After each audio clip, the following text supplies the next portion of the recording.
Samanyolu Televizyonu Hotbird uydusuyla daha geniş bir alanda yayında. Doğru haberciliği ve sorumlu yayıncılığı ilke edinen Samanyolu, bundan böyle yeni uydularla yeni bir mecradan daha seyircilerine ulaşıyor. Uluslararası yayın yapan kanalları içerisinde barındıran dünyadaki sayılı uydu merkezlerinden olan Hotbird uydu platformu, Samanyolu yayınlarını izlemek isteyenler için yeni bir alternatif olacak.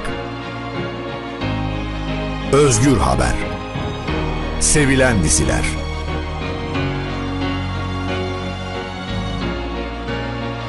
miniklerin gözdesi yapımlar ve daha fazlası için Samanyolu, özgün akışıyla aynı zamanda Hotbird uydusunda. Samanyolu sınırları kaldırıyor. Yayıncılığı ileri bir adımla yeni uydulara taşıyor. Çünkü gerçekler sınır tanımaz.